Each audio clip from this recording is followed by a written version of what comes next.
for the One Nation Gathering toward the unification of 1,000 Indigenous nations. We're planting the seeds for that to happen. And today we're very excited to have with us Victor Da Silva. He's presently residing in India, and we have the pleasure of having him come on. It's 3 a.m. in the morning, so he stayed up to for this broadcast. Victor, would you like to talk a little bit about yourself? Yeah, sure. So hello, everyone. My name is Victor. I'm an ethnographer and researcher on the rights of Indigenous people. And I'm currently in India doing work with tribal groups here in the north of India. And this is where I've been living for the past year. But my work has taken me to other parts of the globe, and I've been humbled to work with an indigenous group in the Amazon in Brazil, with the Maasai people in Kenya, and some other groups in Asia.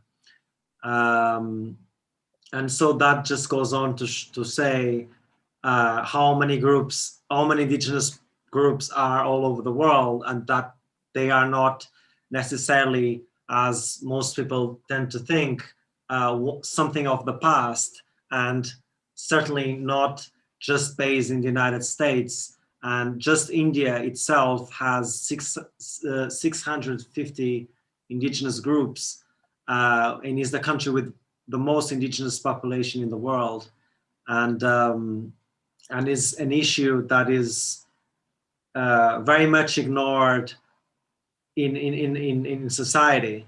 So it's an honor to be here, to have the pleasure to share my experience with you and with the listeners at home. Thank you so much.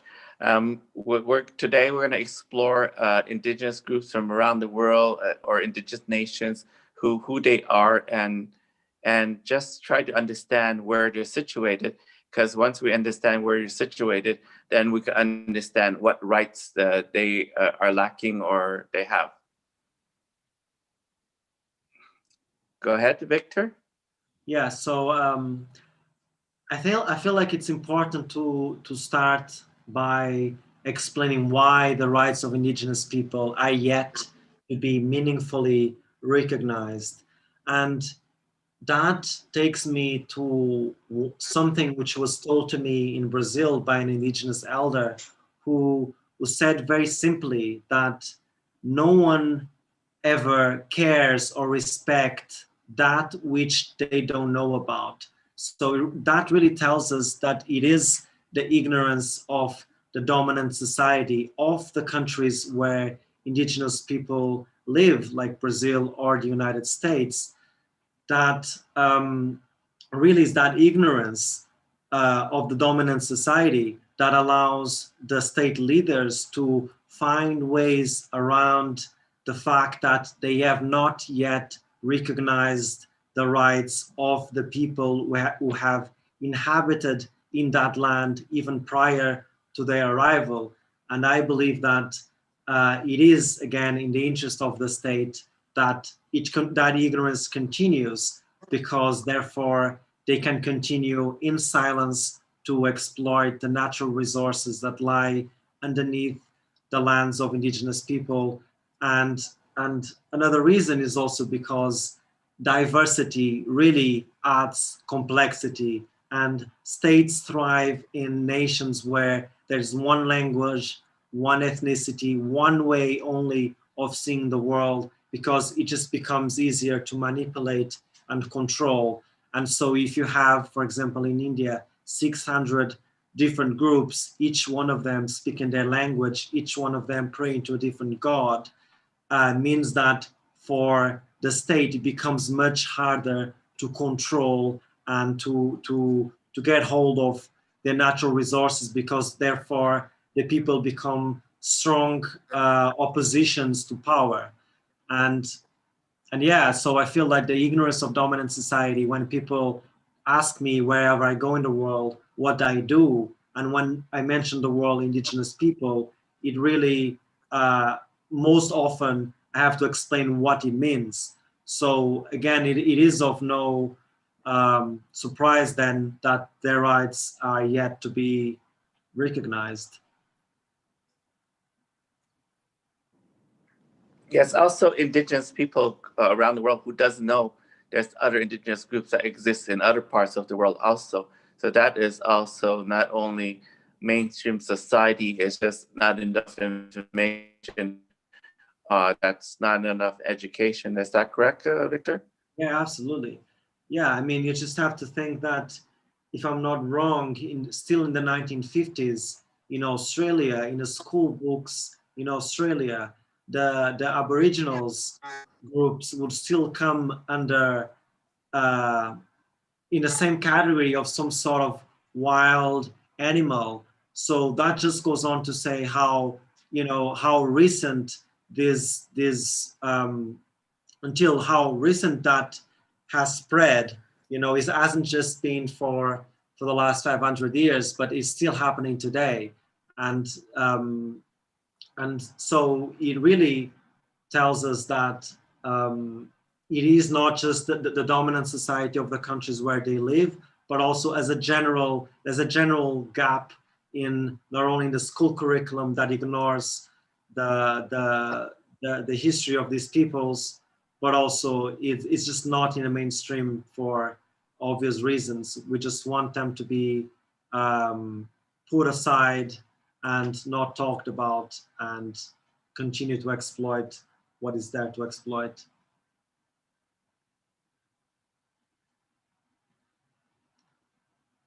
So I think David is out.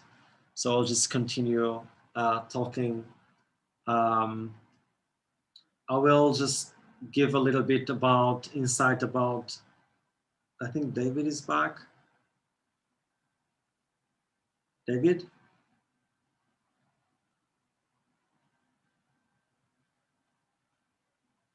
I can't hear. I think your mic is mute. Also, yeah, somehow my Wi-Fi connection disconnected. So sorry about that. No problem. This invisibility you're talking about allows corporations, mining companies, logging companies come in, because if they don't exist, they could take the resources. Is that what you're saying? Absolutely. Yes, absolutely. Yeah, it just becomes much easier to just, yeah, for example, where I am now, if it wasn't for the resistance of the people against the corporations who are trying to dig their land, that their forests will not exist. And that is something that I keep hearing from indigenous peoples themselves, which is, if there's any tree still standing today, is because we exist. And I really feel that there's something to it, because where I come from Portugal, and where I lived for a long time in London, we completely destroyed our landscape in the name of progress and development. And again, these rich pockets of forest lands and incredible diverse landscapes still are here today, because indigenous people do really are the guardians of these wonders, and we really owe a lot to them. Well, thank you. Yes, I do agree with you, because when I was in Puerto Rico, when talking to some government officials there, they said Tainos do not exist, and that it was their policy. It was kind of strange, is because I met some Tainos on the island, and then I talked to government, say they do not exist. I said, okay. So there's a political motivation to say they do not exist, right? Is that correct? Absolutely, yeah.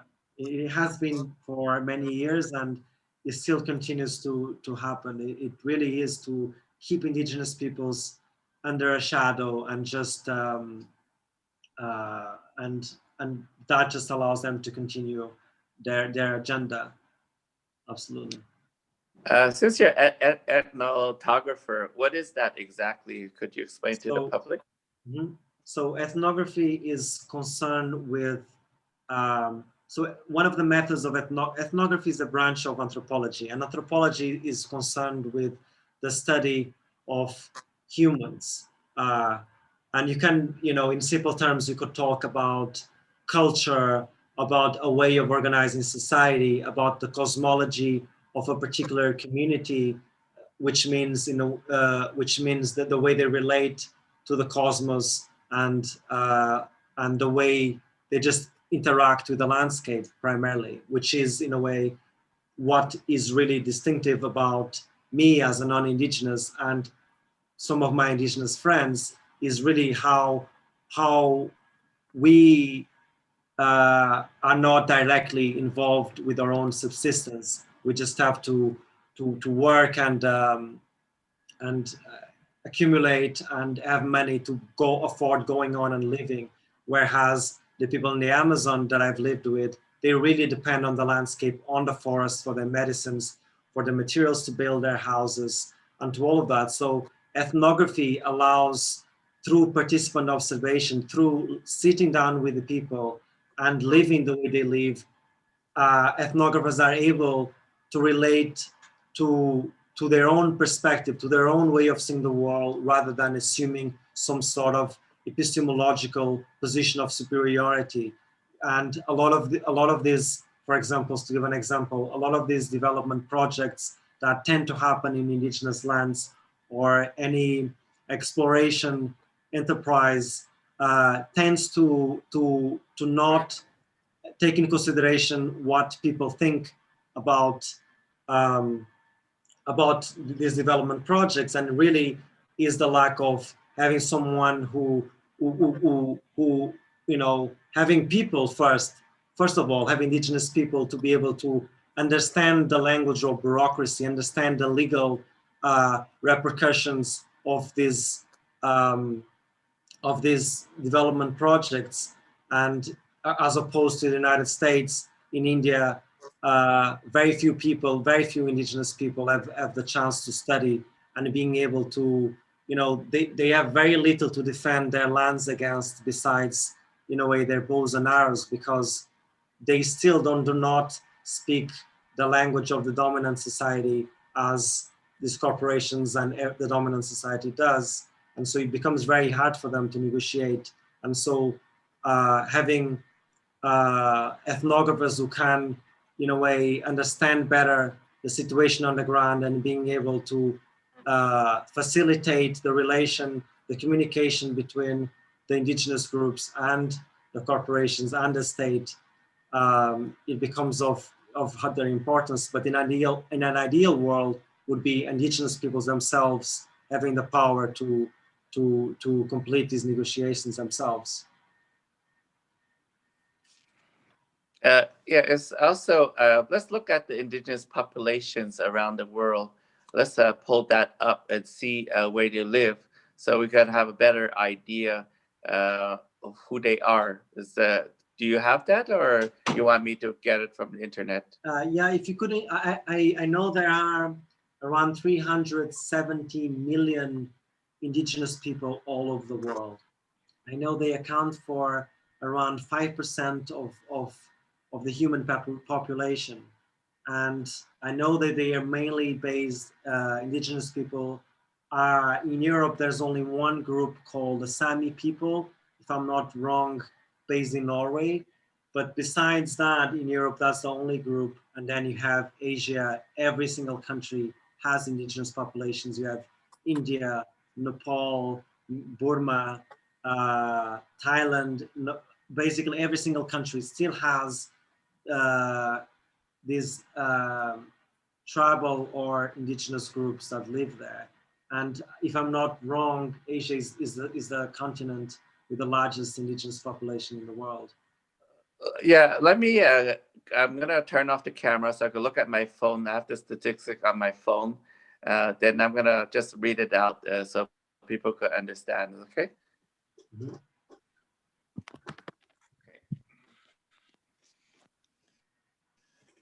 Okay.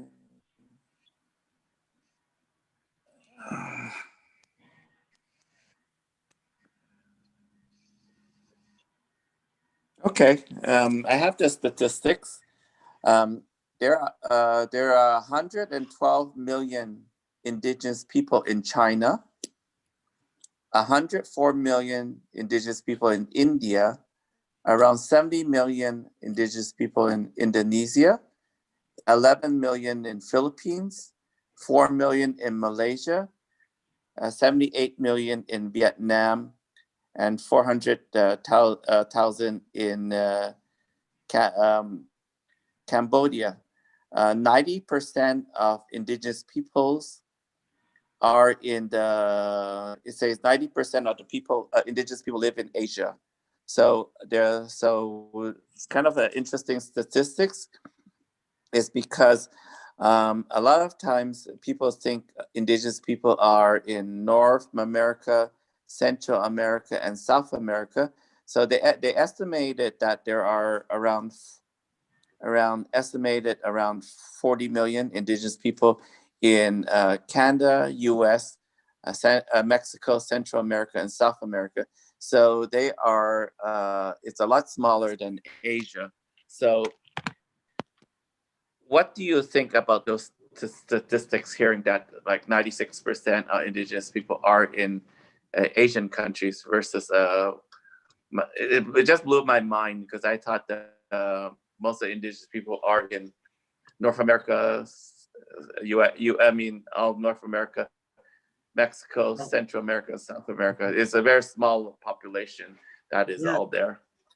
I think really like in the modern world, I think the reason we tend to be more familiar with the quote unquote Native Americans or the indigenous peoples of the United States, for example, is because of the role of the United States in media, in filmmaking, in stories, and in influencing the rest of the world, and also the way they depicted in books and in movies, and so Asia. When you talk about Asia, there's something else that jumps into the forefront that is not to do with the ethnic minorities, and so I think really has to do with the influence that the United States had, and also now how loud and strong the indigenous peoples of Latin America are becoming. They're becoming super organized, and the Amazon, of course, is very iconic, and so there's a lot of discourse around it. But for example, when people think about China, the first thing they think is not necessarily the tribal people that live there. And because a lot has to do with the fact that these people still live very distant from the dominant society. They still live very simple traditional lives, and they are not very much involved with the fight for their rights, at least not in a legal or academic landscape. Of course, there's countries like Indonesia who have strong resistance movements and organizations, and but you know, in some countries, it becomes harder for these small organizations and indigenous people to come forward and become louder in the international arena, because the states are just so corrupt, and they're able to put a gag on that. So I think that's why is not a lot is known about indigenous peoples in this corner of the world. Yeah, so India has around 600 indigenous groups or communities or nations. China has around 52 indigenous groups or nations. That has been identified. You know, a lot of these indigenous groups or nations are not identified. They're just identified within the mainstream colonial countries, right? Is that correct, Victor? Sorry, can you repeat the sentence? I said that some indigenous groups, like example, China says there's 52 indigenous groups there, but how do we know how many are there? Because nobody has ever gone there to survey that, right? That's very true. I actually don't have the answer to that question, but I believe that, for example, still in Brazil, to give the example, there are still uncontacted tribes. In India as well, there are tribes that have never have gotten in contact with the dominant society. So for obvious reasons, they cannot estimate. They can estimate the number of people who live there, but they cannot really get the numbers right. And I don't think it's also in the interest of the state to get the numbers right. In the same way, it is not in their interest that the lands where indigenous people live are properly mapped, because it just becomes easy for them for a later stage to legitimize stealing another corner of their land just because it was not transparent in the records. So it might be the reason why the numbers are just thrown around and actually not being, there's very little accountability and to be able to know that for sure. Maybe one of the projects we need to really identify the indigenous groups, languages, and the culture in some kind of, like we see Wikipedia, they have that, but perhaps something more information, right, to about each group, how to contact them or not contact them, and who are they? Because by it being invisible, that means that they're not going to have a voice. Like example, at the United Nations, none of the indigenous nations have voting rights or voice internationally there. That's because often the countries will not even acknowledge they exist, right? Mm-hmm. Yes, absolutely. Yeah, again, it's not in the interest of the state to bring their indigenous population to the forefront. They want to keep them. It has the world leaders, for a long time have tried to erase their identity, have tried to raise in indigenous communities some sort of contempt for their own identity, so they can be joined into the dominant society and just blend in and not have this differentiated way of seeing the world. And I feel like what keeps me hopeful as well is the fact that the laws concerned with indigenous rights have throughout time changed for the better and is getting traction every decade. You just have to think, for example, in the 1950s, the International Labour Organization that recognized the rights of indigenous peoples, called the ILO 107, what they considered to be the right thing to do was to bring indigenous peoples into the dominant society. So the rights were that indigenous peoples have the right to be acculturated into dominant society. And that's obviously a very problematic way of going about things. But actually, at that time, the 1950s, was all we could come up with in terms of giving the rights to indigenous people. And of course, none of those rights were framed with the consultation of indigenous people. And now, 30 years later, in 1989, the new convention called ILO 169 have a very different approach. So the first one from the 1950s made indigenous peoples to be, wanted to facilitate indigenous peoples to be acculturated into the dominant society because they are quote unquote poor and weak and backward.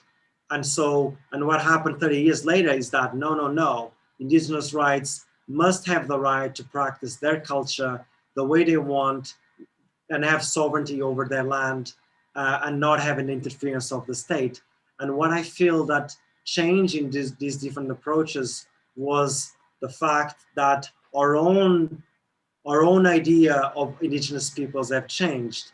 And so we started to understand that actually they are not backward. They do have something to offer to the world because indigenous people are people like you and I.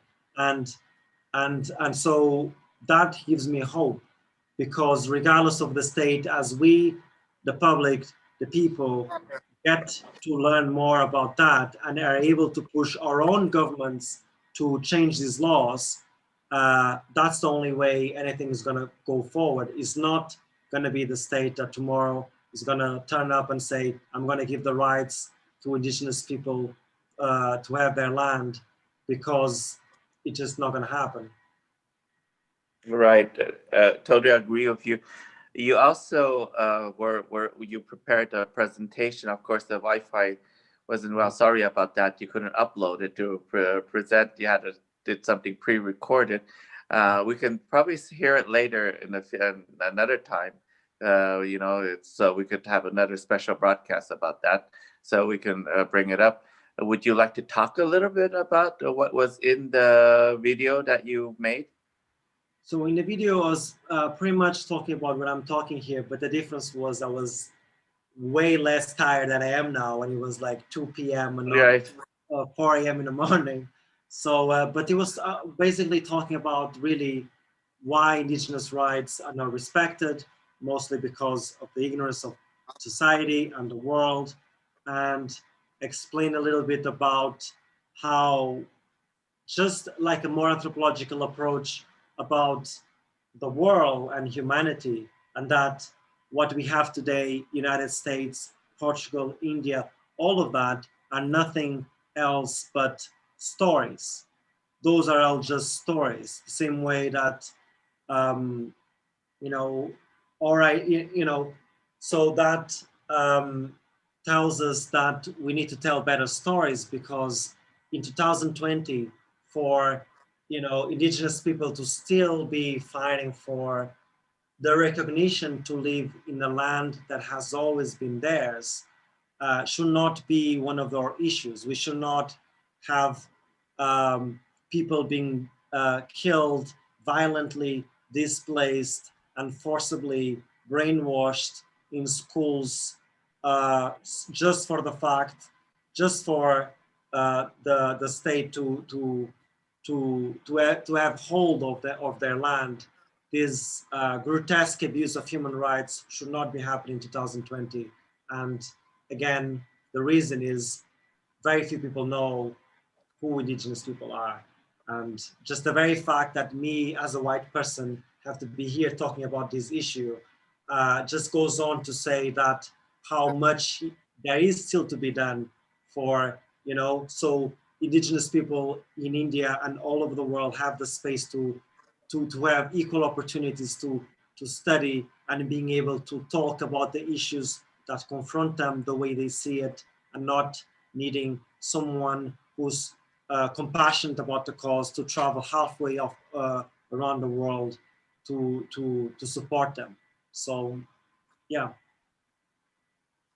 Thank you for being allies to Indigenous people, because we're all in this together. When you look at the Indigenous people, from North America, they have a medicine wheel, and the medicine wheel has all the four colors, and includes like white also. Because the originally white people, or I don't know what the correct political term to say white people, not to insult anyone in any way, is that there are indigenous people that are white, like the Sami.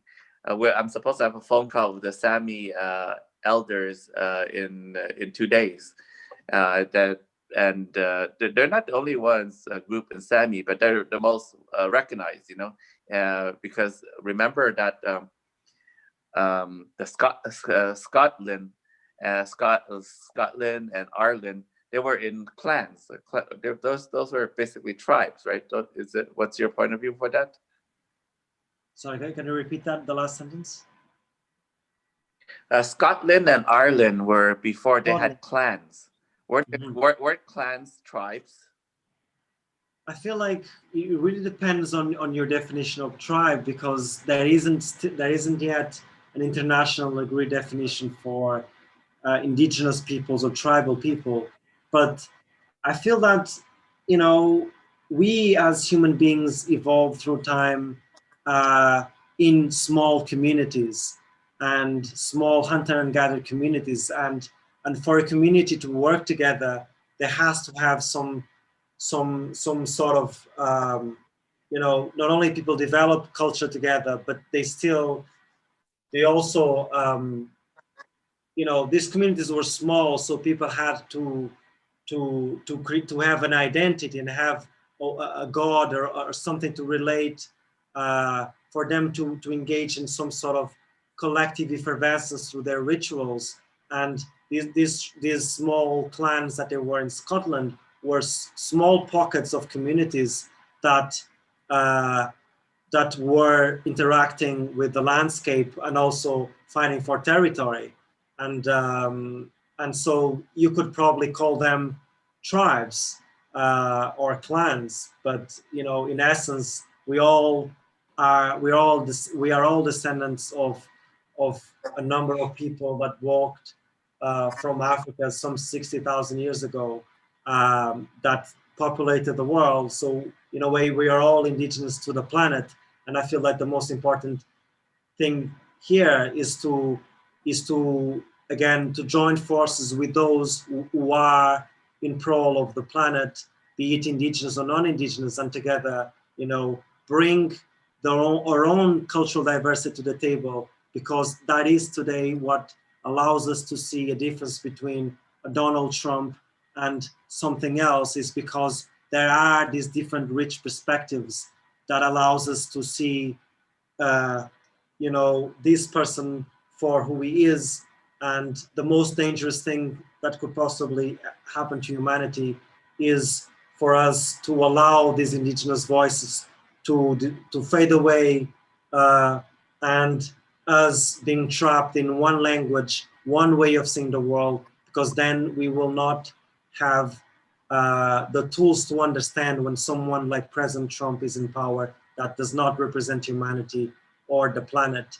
And therefore, you know, when you think that every 2 weeks an elder, the last speaker of a language, dies, and with him takes, you know, the entire culture and spiritual possibility with them, you know, it really makes us think that the environment, yes, is a problem. Climate change is real, but so is the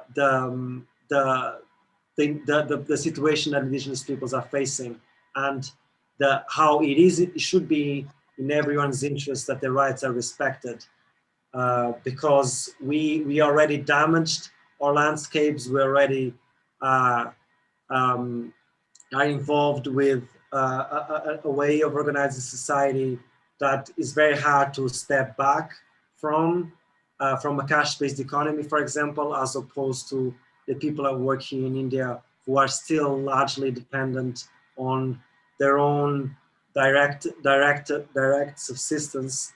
And yeah, I feel like we have a lot to learn from indigenous people, and that we should unite forces and continue to be loud in this fight for the planet.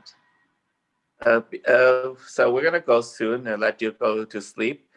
Just one last question, and we'll just wrap up. The question is, you know, we're bringing 1,000 indigenous nations together to create a new federation of nations, like the United Nations, or their own General Assembly building like that from around the world.